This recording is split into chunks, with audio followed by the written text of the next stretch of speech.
পৃথিবীর মানুষ এখনো পর্যন্ত মাত্র 12 কিলোমিটার পর্যন্ত নিচ পর্যন্ত যেতে পেরেছে। সেটা কে করেছে জানেন? 1970 সালে সোভিয়েত ইউনিয়ন। তারা চিন্তা করলো তারা পৃথিবীর নিচে যাবে, কারণ তারা জানে পৃথিবীর নিচে হচ্ছে কিনা আমাদের বরাবর নিচে হচ্ছে কি আমেরিকা। আমরা যদি এখানে যে 6টা বাজে, আমেরিকাতে 6টা বাজে, রাত 6টা বাজে, দিন 6টা হলে রাত 6টা। সে চিন্তা করলো নিচ দিয়ে যাবে। তখন তাদের গবেষণা পথে তারা নিচে যাওয়া শুরু করেছে সাইবেরিয়া অঞ্চলে। নিচে গিয়ে তারা 12 কিলোমিটার পর্যন্ত গিয়ে দেখে সেখানে যেই গরম সেটা প্রায় 2000 সেলসিয়াস গরম।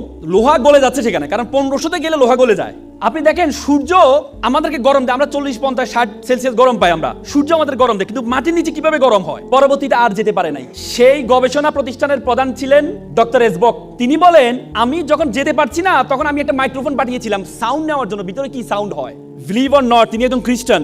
তিনি বলেছেন আমি নিচে গিয়ে একটা সাউন্ড পেয়েছি, সেটা হচ্ছে মানুষের কান্নার আওয়াজ পেয়েছি।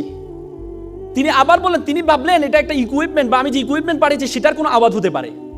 তিনি আবার পাঠালেন, পরে দেখলেন এটা কোনো একজন দুইজন মানুষের আওয়াজ না, এটা হচ্ছে হাজার হাজার মানুষের কান্নার আওয়াজ, এবং সেই আওয়াজগুলো বেশিরভাগ আওয়াজ হচ্ছে মহিলাদের আওয়াজ।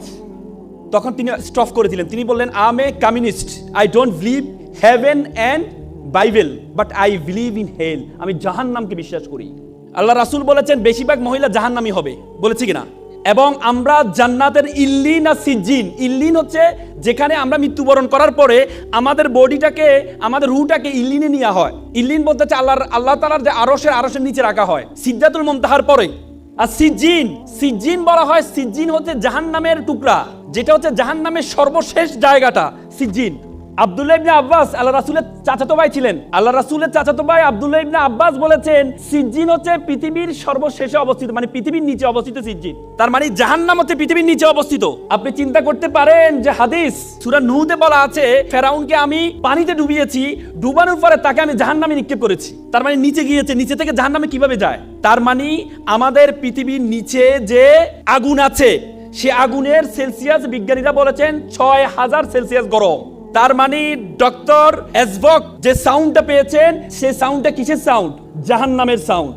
বিশ্বাস করেন আমি যখন এই থিসিসটা পড়লাম, বিশ্বাস করেন আমি আমার চোখের পানি ধরে রাখতে পারি নাই যে আমরা পৃথিবীর এত জায়গায় গিয়েছি, আমরা উপরে আকাশ আসমান এত জায়গায় গিয়েছি, কিন্তু আমরা পৃথিবীর নিচ পর্যন্ত এখনো যেতে পারি নাই। মাত্র 1%, পৃথিবীর ব্যাসার্ধের মাত্র 1% থেকে কম আমরা নিচে যেতে পেরেছি, তার নিচে যেতে পারি নাই। তার মানে আল্লাহ তাআলা যে আমাদের জন্য জাহান্নাম রেডি করেছেন, আমাদের জন্য জাহান্নাম প্রস্তুত করেছেন, সেটার প্রিপারেশন আমাদেরকে নিতে হবে, সেটার প্রিপারেশন আপনাদেরকে নিতে হবে।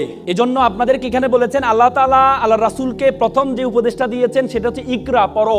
আপনি যদি জানেন, আপনি যদি পড়েন, আপনি যত বেশি জ্ঞান অর্জন করতে যাবেন, যত বেশি পড়তে যাবেন, আল্লাহর সৃষ্টি সবকিছু সম্বন্ধে আপনার সবচেয়ে বেশি ধারণা তৈরি হবে।